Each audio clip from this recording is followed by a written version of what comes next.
கோயிலுக்குள்ள போனாலே நம்ம ஃபர்ஸ்ட் என்ன பார்ப்போம்னா தீபம். எல்லா இடத்துலயும் தீபம் ஏத்தி இருப்பாங்க. தீபம் எதுக்காக ஏத்துறாங்க? தீபம்னா என்ன? தீபம் ஏத்தி வச்சிருப்பாங்க.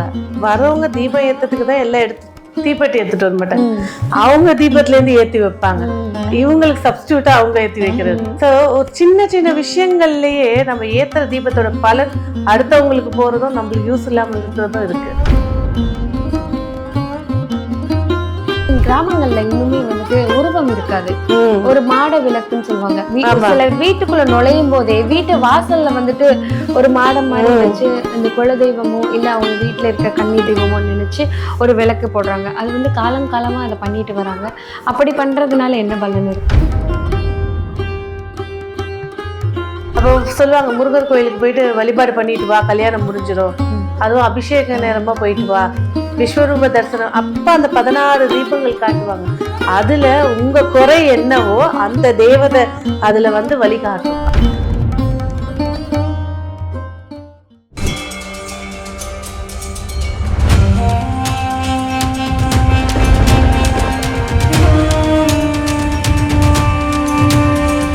யூ தமிழ் பக்தி நேயர்களுக்கு வணக்கம். நம்ம வந்து என்னதான் கோவிலுக்கு போனாலும் கோயில்ல போயிட்டு நம்ம சாமி சிலையை பார்த்து சாமி கும்பிடுறதை விட அங்க எரியிற அந்த தீபத்தை பார்த்து தான் நம்ம சாமியை கடவுளை வணங்குவோம். தீபம்னா என்ன? தீபம் எதுக்காக கோயில்ல ஏத்துறாங்க? தீபங்கள்ல எத்தனை வகைகள் இருக்கு? எந்தெந்த தீபத்தை என்னன்னைக்கு ஏத்தணும்? என்னென்ன எண்ணெய்கள் யூஸ் பண்ணணும் அந்த தீபம் ஏத்தும் போது? எந்தெந்த திசையை பார்த்து அந்த தீபங்களை ஏத்தணும் அப்படிங்கறத நம்ம கேட்டு தெரிஞ்சுக்கலாம் வாங்க. வணக்கம். வணக்கம். கோயிலுக்குள்ள போனாலே நம்ம ஃபர்ஸ்ட் என்ன பார்ப்போம்னா தீபம். எல்லா இடத்துலயும் தீபம் ஏத்தி இருப்பாங்க. தீபம் எதுக்காக ஏத்துறாங்க? தீபம்னா என்ன? தீபம் அப்படின்னு எடுத்துக்கிட்டீங்கன்னாக்கா, ஒரு கோவில், நீங்க ஒரு கோயிலுக்கு போயிட்டு வந்தீங்கன்னா உங்களை என்ன கேட்பாங்க? தரிசனம் எப்படி இருந்துச்சுன்னு கேட்பாங்க. அந்த தரிசனத்தை எப்படி பார்க்குறோம்? நம்ம போய் கோயில்ல போய் நம்ம எவ்வளோ நேரம் லைன்ல நின்னாலும் அந்த அர்ச்சனை தட்டை எடுத்து தீபத்தை காட்டுற நேரம் நம்ம உள்ளே அந்த தெய்வம் வந்து உட்கார்ந்துரும். அந்த தெய்வத்தை வந்து தீபம் என்கின்ற ஜோதி ஒளி மூலியமா நம்ம பார்க்குறோம். இதே ஆன்மீகத்துல ஜோதிடத்துல வந்து பாத்தீங்கன்னா, ஜோதிடத்தோட பேரே வந்து பாத்தீங்கன்னா ஜோதி இருக்கும் இடம். அந்த ஜோதி மூலியமாக கிடைக்கக்கூடிய ஆன்மீக வழிதான் ஜோதிடம். ஒளி, அது அந்த ஒளி தான் வந்து ரொம்ப முக்கியமானது. தீபங்கள் அப்படின்னு பேசும்போது பாத்தீங்கன்னா, ஆதி காலத்துல என்ன பண்ணாங்க? 2 குச்சை தேய்ச்சி நெருப்பாக்கி காட்டினாங்க. அடுத்து என்ன பண்ணாங்க? ஒரு இடத்துக்கு வெளிச்சம் வரணும்னு வச்சாங்க. அடுத்து தீப சாஸ்திரம்ன்ற ஒரு முறையை ஏற்படுத்தி ஒரு வீட்டில் எப்படி தீபம் ஏற்றணும், ஒரு கம்பெனினா எப்படி தீபம் ஏற்றணும், ஒரு வழிபாடுக்குன்னா எப்படி ஒரு தீபம் ஏற்றணும், ஒரு பரிகாரத்துக்குன்னா எப்படி தீபம் ஏற்றணும் அப்படின்னு சொல்லி இதுலயே பல வகை சாஸ்திரங்கள் இருக்கு. ஒரு உதாரணத்துக்கு வந்து ஒருத்தர் கோவிலுக்கு போறாங்க, தீபம் ஏத்த சொல்றாங்க, பரிகாரம், கல்யாணம் ஆகல விளக்கு போட்டுட்டு வாங்க. ஆமா, நிறைய விஷயங்கள் என்ன சொல்றாங்கன்னா வந்துட்டு இது சரியாகணுமா, இங்க போய் நீங்க வந்துட்டு தீபம் ஏத்துங்க, இந்த திசையில தீபம் ஏத்துங்க அப்படிங்கறதுதான் சொல்லுவாங்க. அதை சில பேர் ஃபாலோ பண்ணி அது நல்லதும் நடந்திருக்கு, கண்ணால பாத்துருக்கிறோம். அதாவது போய் இதை தீபம் ஏத்துன்னு சொல்லிடுவாங்க, ஆனா அது ப்ரொசீஜர் இருக்கு. ஒரு பரிகாரத்துக்குன்னு ஒரு தீபம் ஏத்தணும்னா 90 நிமிஷம் எரியணும். ஒரு தீபம் எரியறதுக்கு நிமிஷங்கள் இருக்கு. ஆமா, நம்ம என்ன செய்வோம்? விளக்கேத்தி வச்சுட்டு வந்துருவாங்க. அது எரியுதா குளிர்தா? அதை விட இன்னொரு என்ன செய்வாங்கன்னா, தீபம் ஏத்தி வச்சிருப்பாங்க. வரவங்க தீபம் ஏத்ததுக்கு தான் எல்லாம் எடுத்து தீப்பெட்டி எடுத்துட்டு வர மாட்டாங்க. அவங்க தீபத்துல இருந்து ஏத்தி வைப்பாங்க. இவங்களுக்கு சப்ஸ்டியூட்டா அவங்க ஏத்தி வைக்கிறது. சோ ஒரு சின்ன சின்ன விஷயங்கள்லயே நம்ம ஏத்துற தீபத்தோட பலன் அடுத்தவங்களுக்கு போறதும் நம்மளுக்கு யூஸ் இல்லாமல் இருக்கிறதும் இருக்கு. தீபம்னு எடுத்துக்கிட்டீங்கன்னா அதுக்கான சாஸ்திர முறைகள் படி ஒரு தீபம் எல்லாருமே என்ன, இப்ப கணபதி ஹோமம் எடுத்துக்கோங்க, லட்சுமி குபேர ஹோமம் எடுத்துக்கலாம், பிராமின்ஸை கூப்பிட்டு பண்ணணும்னா மேக்சிமம் ஒரு 10,000 இருந்து ஒரு 50,000 ரூபாய். கண்டிப்பா. நான் என்ன சொல்றேன்னா, தீபத்திலே இத்தனை தீபம் ஏத்தி வச்சா அந்த தெய்வத்துக்கே ஹோமம் பண்ணதுக்கு சமம்ன்றேன். அவ்வளவு விஷயங்கள் இருக்கு தீபத்தை வச்சு.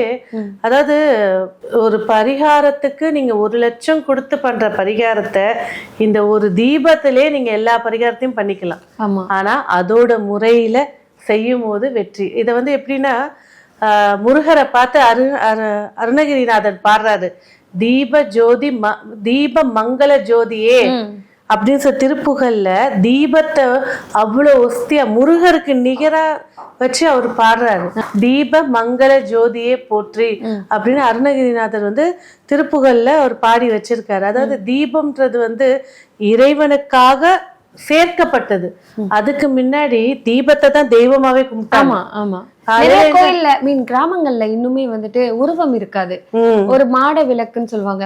சில வீட்டுக்குள்ள நுழையும் போதே வீட்டு வாசல்ல வந்துட்டு ஒரு மாடம் மாதிரி வச்சு இந்த குல தெய்வமோ இல்ல அவங்க வீட்டுல இருக்க கன்னி தெய்வமோ நினைச்சு ஒரு விளக்கு போடுறாங்க. அது வந்து காலம் காலமா அதை பண்ணிட்டு வராங்க.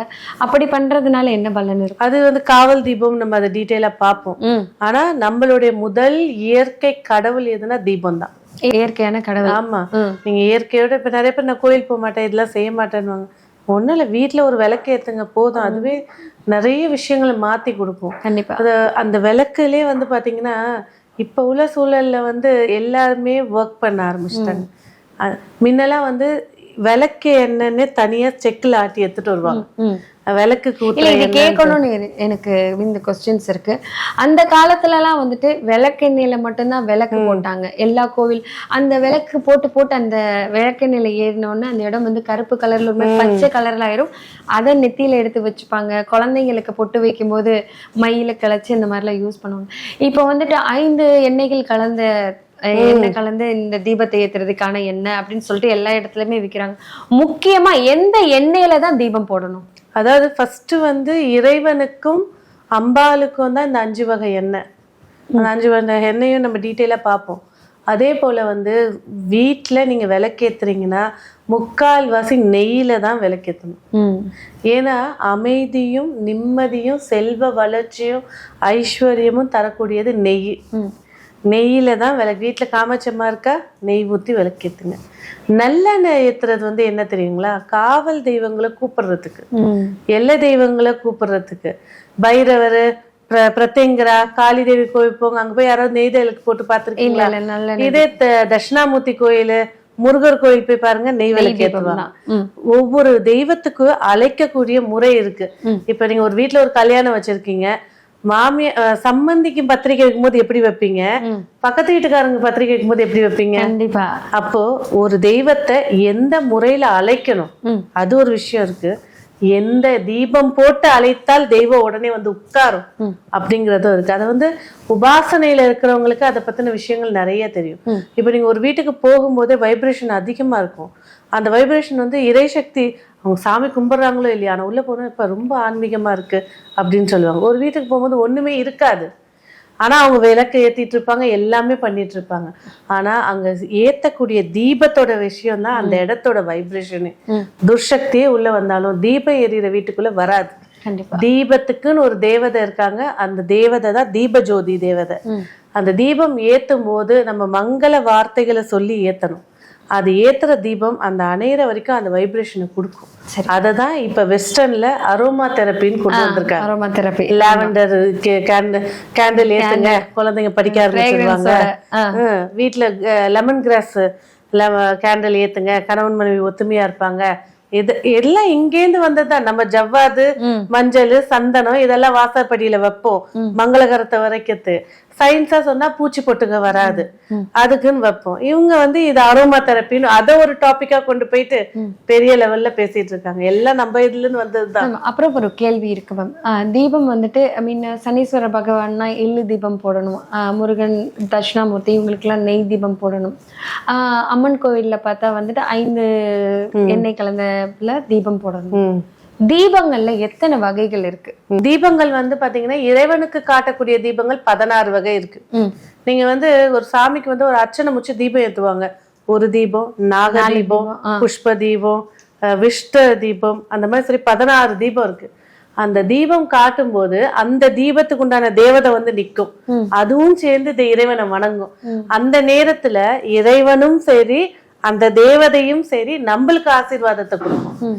அப்போ சொல்லுவாங்க, முருகர் கோயிலுக்கு போயிட்டு வழிபாடு பண்ணிட்டு வா, கல்யாணம் முடிஞ்சிடும். அதுவும் அபிஷேக நேரமா போயிட்டு வா, விஸ்வரூப தரிசனம். அப்ப அந்த 16 தீபங்கள் காட்டுவாங்க. அதுல உங்க குறை என்னவோ அந்த தேவதை அதுல வந்து வழிகாட்டும். அதுதான் வந்து தீபங்கள். சொன்னீங்க தீபங்கள்ல வந்து 16 வகைகள் தீபம் இருக்கு. அந்த 16 வகைகள் தீபம் என்னங்கறத கொஞ்சம் சொல்லுங்க. 16 வகை தீபங்கள் வந்து பாத்தீங்கன்னாக்கா புஷ்ப தீபம்.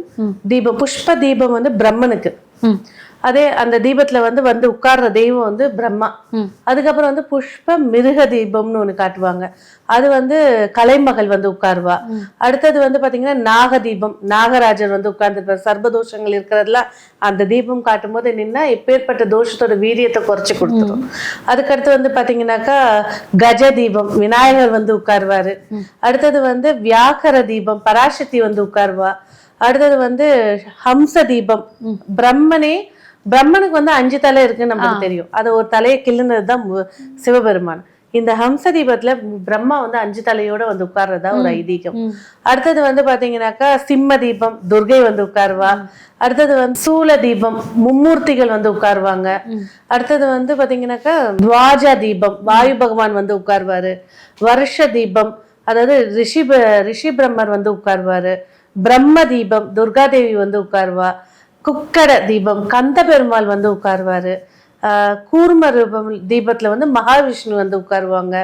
ஷிருக் தீபம்ல வந்து அக்னி வந்து உட்காருவாங்க, அதாவது ஷிருக்குன்னு சொல்லுவாங்க, ருக்குன்னு சொல்லுவாங்க. அந்த இது சக்தி தீபம்ல வந்து ஆதிபராசக்தி வந்து உட்காருவாங்க. இந்த 16 வகை தீபங்களும் ஒரு கோவில்ல நடக்கும் போது பாக்குறது வந்து 16 செல்வங்களையும் பெற்றதுக்கு சமம். இந்த 16 வகை தீபம் இருக்கு மேம். டெய்லியுமே அது எல்லா கோவில்லுமே ஏத்திடுவாங்களா?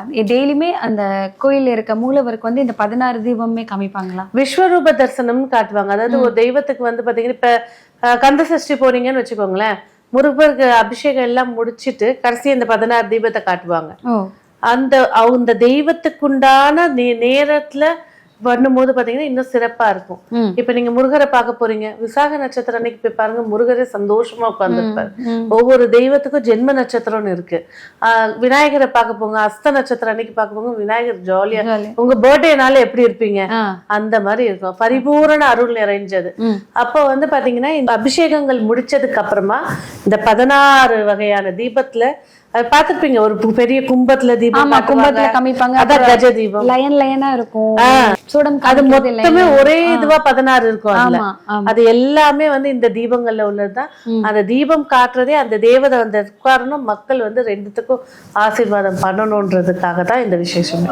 இவ்வளவு நேரம் வந்து தீபங்கள்னா என்ன, தீபங்கள்ல எத்தனை வகைகள் இருக்கு, இப்ப நீங்க சொன்னதுக்கு அப்புறம் தான் வந்துட்டு எனக்கும் சரி நம்ம நேயர்களுக்கும் சரி 16 வகைகள் தீபம் இருக்கு.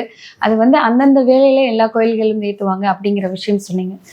இப்ப சில பேர் வந்துட்டு சொல்லுவாங்க, உங்களுக்கு இந்த விஷயம் நடக்கணுமா, இந்த கோவில்ல போய் இந்த திசையில இந்த மாதிரி தீபம் போடுங்க அப்படிங்கிறத சொல்லுவாங்க.